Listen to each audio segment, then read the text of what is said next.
CTV News with Ricardo, Veneza. A couple we have 15 because we haven't been getting along with those countries too well, so we just say let's pay 50. Donald Trump is talking tough on tariffs today after agreeing a deal with Japan that could give Canada's auto sector a glimpse into its future. Good evening. We'll get to those details in just a moment. But first, to the finale of a key summit in Huntsville, where Canada's premiers wrapped 3 days of tariff and trade talk, working on a response to the U.S.-launched trade war. As CTV's Rachel Aiello reports, domestic concerns like healthcare and public safety also made an appearance.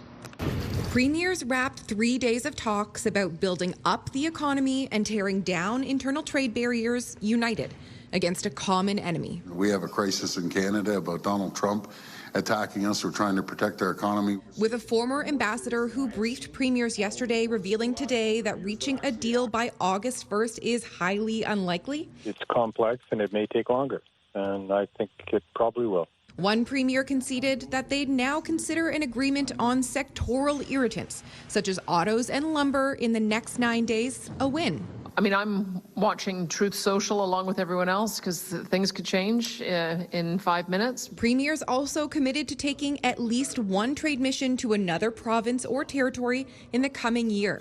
We have our points of disagreement, but there are far more points of agreement in terms of how we're going to build our economies in our respective provinces. And while the trade war with the U.S. dominated this week's discussions, today premiers also carved out time to tackle a pair of other pressing domestic issues.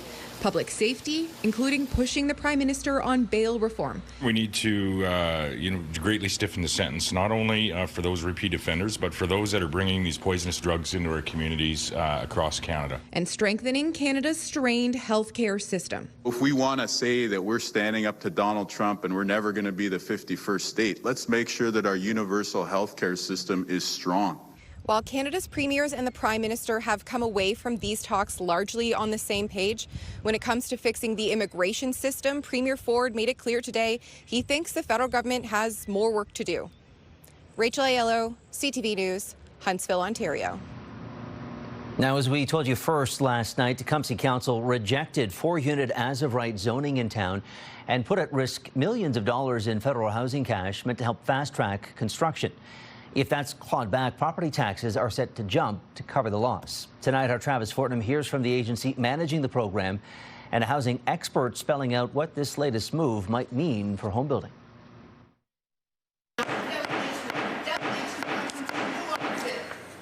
Order. It certainly wasn't a dull night at Tecumseh Council as the fourplex debate reached a boiling point. I will clear the room. I'll do you a favor.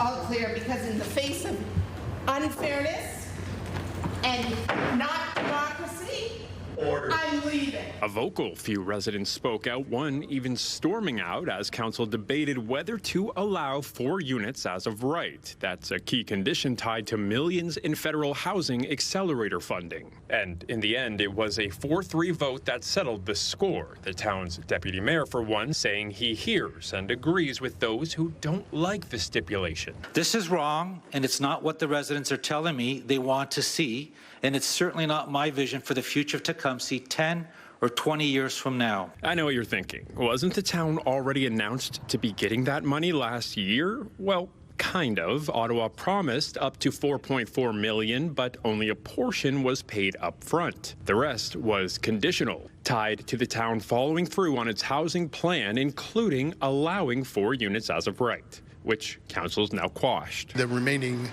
funding probably not going to be coming to Tecumseh, but we do get to keep the 1.3, the original tranche of those dollars. In a statement sent to CTV News, a spokesperson for the Canada Mortgage and Housing Corporation says conversations with Tecumseh are ongoing, and CMHC is committed to continuing our work with the town to assess the outcome of yesterday's vote relative to their half agreement. The agency confirms that receiving the full funding requires following through on the agreed action plan, including allowing 4 units as of right. The move Health to reject the half agreement may have been a local decision, but one housing expert says it's part of a bigger trend. I think we're going to see a lot of municipalities do this, that after the city of Toronto voted down 6 plexes across the city, which was one of their Housing Accelerator Fund requirements, the municipalities now think that there is a chance that they can have it both ways, that they can collect the funding and not necessarily live up to their full obligation.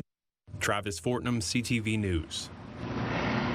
Now, the latest housing starts report from CMHC shows construction continues to crawl along, not only in the region, but in the province as well. The stats for the first half of the year in Windsor, which include Tecumseh, show single-family home starts are down 8%, while total starts are down 61%.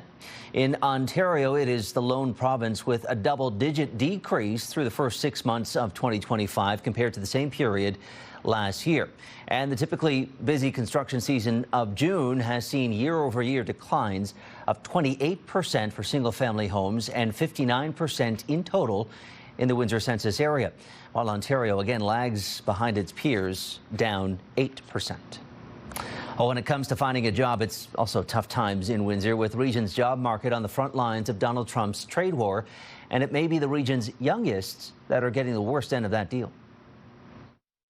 What we're looking at here is youth unemployment trends. This chart shows just how hard it is for young people to get a job today in the Rose City as unemployment surges. We are nearing record levels for sure. There's approximately 8,000 persons that are youth, 15 to 24 years of age, looking for work right now in our region.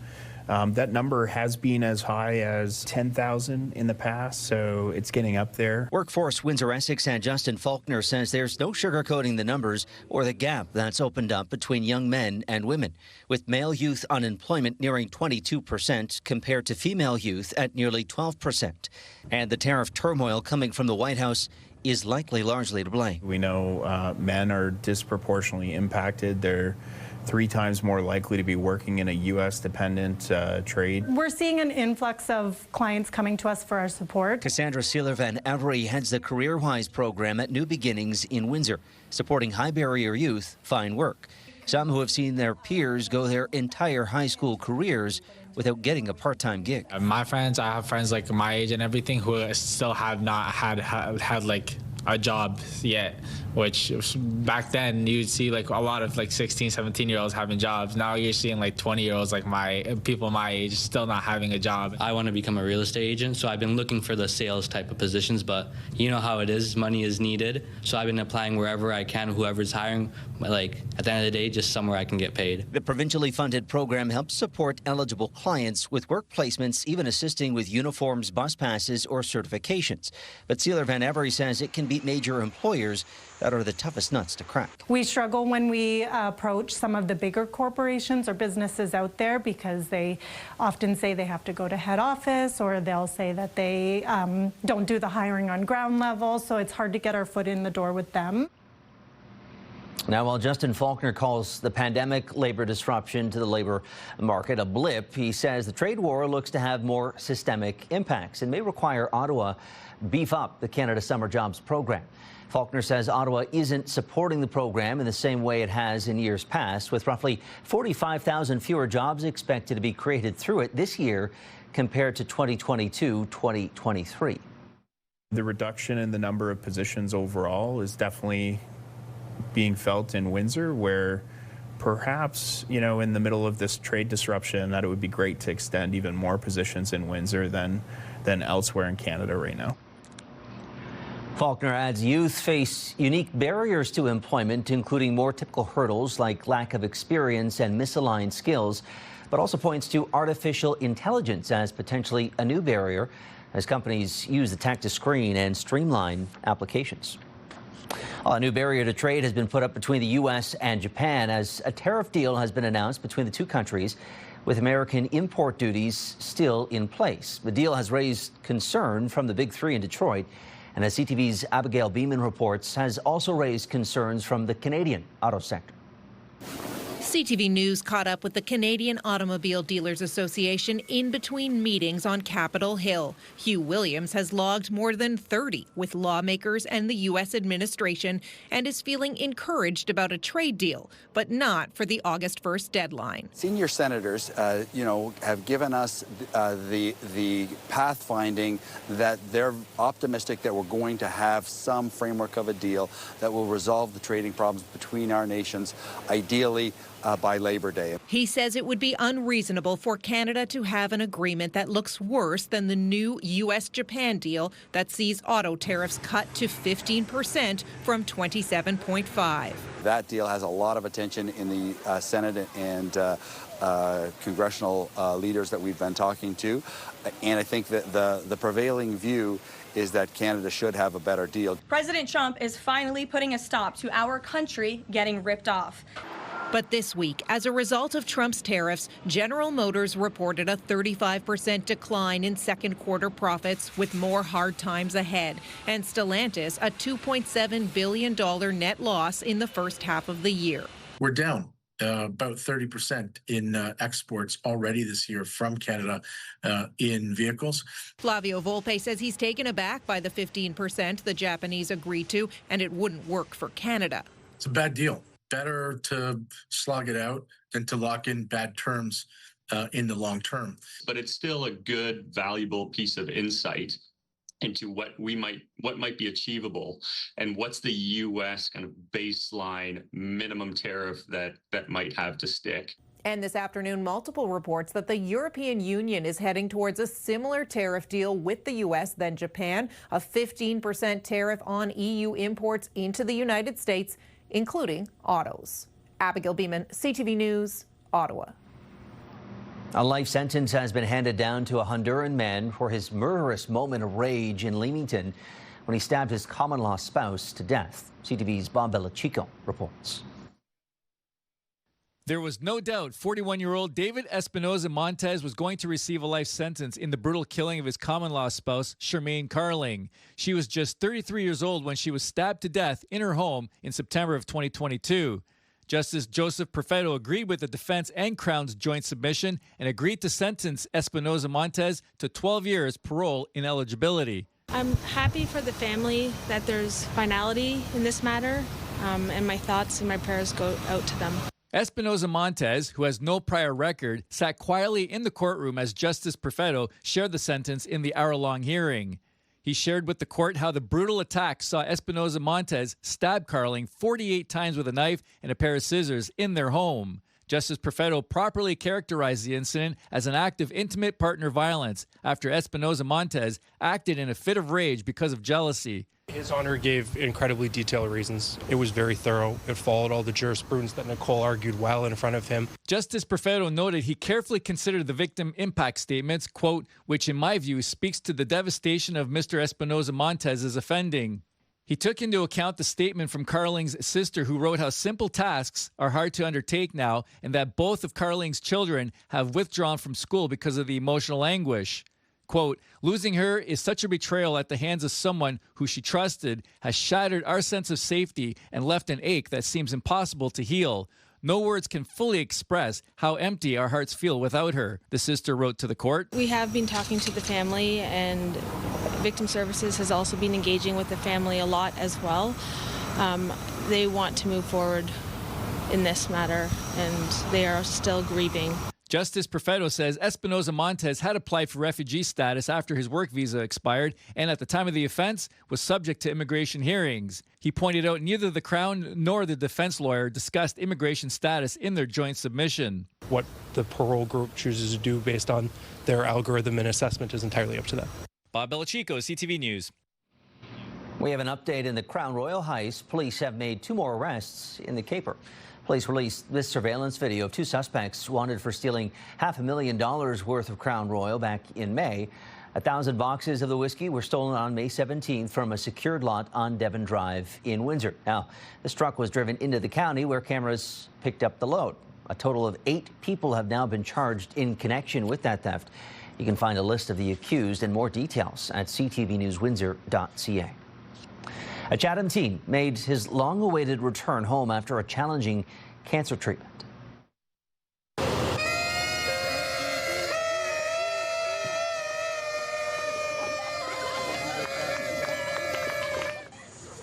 There it is, the happy moment. 17-year-old Ethan Hunter came back home yesterday afternoon to a big welcome party. Hunter has spent much of the last 2 years now battling a rare form of T-cell leukemia at hospitals in London and Toronto. The teen's cancer is in remission after responding to a new trial drug. His return was highlighted by a police escort, a visit from the mayor, and a surprise welcome from family and friends. Very, very rewarding. Not everybody is, I don't even want to use the word lucky because it's not luck.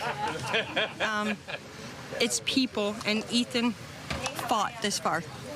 Ethan wanted to come home. God loves him. A very happy moment for all of his family and himself. I'm sure he's just happy to get back to normal life. Well, that is what we've got for now. After the break, we've got more with Gary Archibald giving us the details on a warm-up in Windsor, Essex. This has been one of the most high-profile cases that we've seen in quite some time. Still ahead, a preview of an expected verdict in the high-profile sexual assault trial of 5 former World Junior Canada hockey players. CTV meteorologist Gary Archibald joining us now for a check of the forecast. Gary, was hot today. I guess was pretty comfortable on the whole, but tomorrow, that's really going to be a hot one. Yes, I think you're right about that. Increased humidity. I think the air will feel thick, if you will. You get a sense of that sauna-like feel. Sultry. Just very hot and humid. We're looking at humidex values in the mid-40s. Yes, a huge jump. And today was slightly above seasonal, but it felt comfortably warm because the humidity levels were in that 45-55% range. We will be in that 65 plus tomorrow afternoon. Plus, we're contending with some showers developing along a front, and part of that front is moving significant rainfall warning criteria rainfall into northwestern Ontario, parts of northern Wisconsin, upper Michigan. Meanwhile, high pressure has kept things quiet across the Great Lakes for the last 3 days straight, so that's why it's just been so pleasant. But the front will eventually slide through, and I think there will be secondary and tertiary, right? Second and third wave activity in behind it, which means Thursday late in the afternoon, early evening through Friday and perhaps even Saturday morning will be cloudy and unsettled. There's a chance that we'll get into some thunderstorm activity tomorrow afternoon, likely early in the evening, say 6-7 p.m. The heaviest bands right now stay to the north and west, moving east. And then we'll see that switch as the cold front drops or moves further south. And I think that supper time through to about 8-9 o'clock time frame is when we'll see that active weather. It is warm and warming up through the overnights, the next couple of nights, technically the early morning time frame before dawn. 21 feels like 28 under a mostly clear sky with a light breeze. And the winds are also picking up for tomorrow. Here's the breakdown. 24 to start at 8 a.m. Mixture of sun and cloud. 32 is what it feels like. 30 mostly sunny. Note the winds of the south sustained at 30 and higher gusts in the afternoon. 35 feeling like 40, and then the storms moving in as mentioned. So hot, humid, and active. And then Friday, 30 with showers. Cloudy still with some rain possible. Saturday, 28, and then 28 fair, and then Monday warming up, 34 fair, and then Tuesday, Wednesday, 30, then 25 fair. By the way, a week from now, I think we're going to see a significant cool down. That's how the weather's shaping up this hour.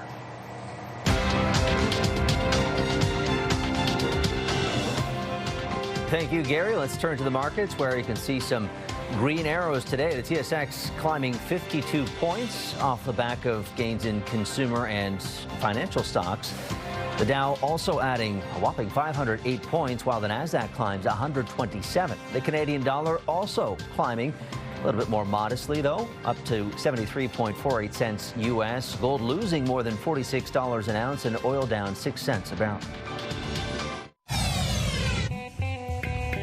Start your day with the latest local news. By signing up for our newsletter, you'll get direct local content straight from CTV Windsor to your inbox, including top stories, the forecast, and videos. You can sign up at ctvnewswindsor.ca. A ruling is expected tomorrow in the high-profile sexual assault trial of 5 former Canadian World Junior hockey players. CTV's Adrian Gobriel has a recap of what's happened so far and what is pivotal in the verdict.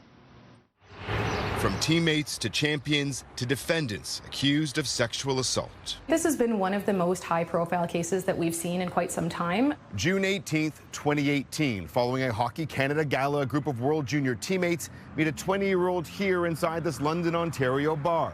Following a night of drinking and dancing, the young woman arrived here at this downtown hotel with Michael McLeod, where they had consensual sex. What happens next has been closely scrutinized. The verdicts now hinge on the legal meaning of one word. This trial comes down to consent, whether the complainant consented to the sexual activity that did take place. The young woman, who we can only identify as EM, claims that after having sex with McLeod, multiple players entered and, quote, manipulated and intimidated her into remaining in this hotel room where she says she was sexually assaulted. And just said, like, are you okay with this? And she said yes. The court has been shown a text message from McLeod inviting teammates to room 209 for a, quote, three-way, something he didn't share with investigators when he spoke to London police in 2018. She got on the bed and said, who wants to have sex with me? It's not just the interviews and testimony in this trial that have been shocking. April 23rd, just 2 days into the trial, a member of the jury claims that over the lunch break here inside this market, they had an inappropriate conversation with one of the defense lawyers for Alex Fermenton. A mistrial is declared. The jury is scrapped.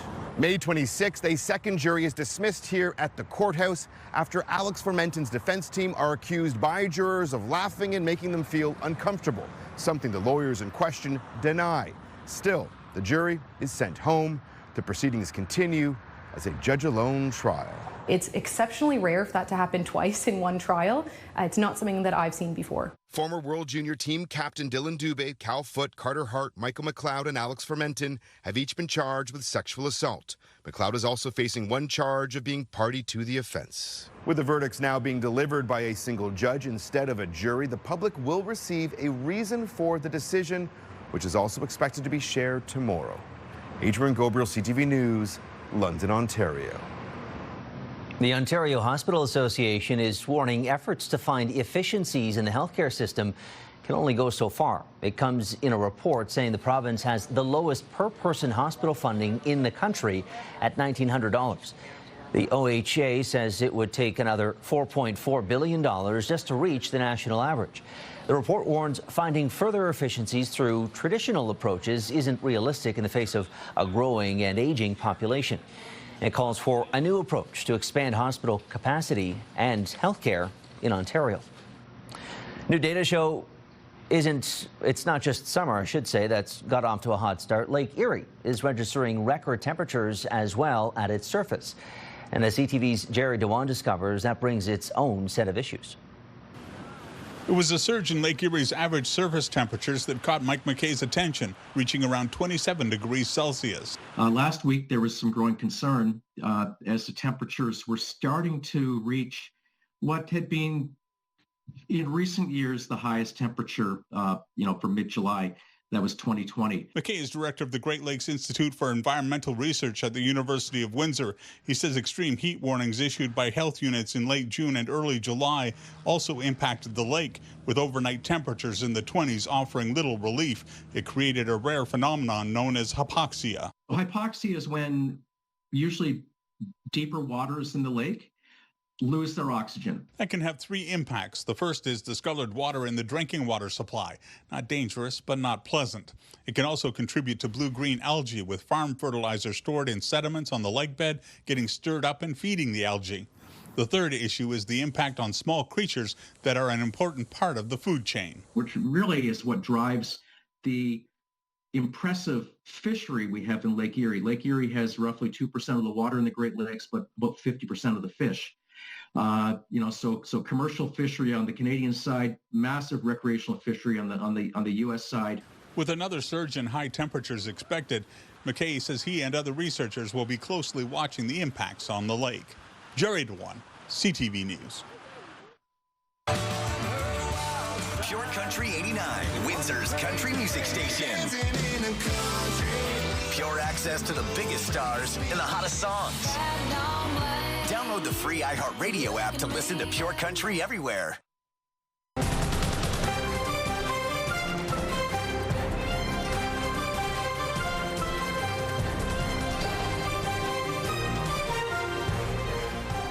Okay, Gary is back with a wrap of a 7-day forecast. And Gary, as you were mentioning earlier, we're back into the feels like 40 territory. Yes, you're right about that. Humidex values projected for tomorrow afternoon, say about 4:35 p.m. Ricardo, close to 44, 45, some models 46 plus. That is potentially oppressive for most of us, or at least some of us. Hot, humid, and hazy. You can see it there. And showers, maybe even some thunderstorms for the late afternoon through the early evening. More rain for Friday. We'll go from 35 to 30, but still warm and cloudy for the weekend. Saturday, 28, and showers on a mostly cloudy day. Fair weather Sunday, Monday, Tuesday. And you can see temperatures fluctuating 28, 34, then 30, and then down to 25. Wednesday, Thursday, Friday of next week, we could be in the mid-20s, a few degrees below seasonal. It's the roller coaster, rather, of temperatures that continues the ride. Gary, thank you. LaSalle Vipers fans may be extra eager to see the new season open after Town Council approved a new pilot program that will allow beer sales at home games. The Vipers and the Goat Tap in Erie will operate the alcohol service with time restrictions in place as part of the plan. The move leaves Chatham as the only barn not offering alcohol at home games in the league. Well, finally for us tonight, a Windsorites work is going national. McDonald's will include the artist known as Siraj in a nationwide contest. It's part of a campaign that features 17 employees across the country, selected to be on packaging and in-restaurant displays. The company says the contest is meant to highlight the skills of its mostly young workforce. Pretty cool. Maybe something to check out when you get your next Mix Fix. That's our time tonight. Thank you so much for tuning in. We'll see you again tomorrow at 6. Until then, I'm Ricardo, Veneza, and for everyone here at CTV on both sides of the camera, have a great night.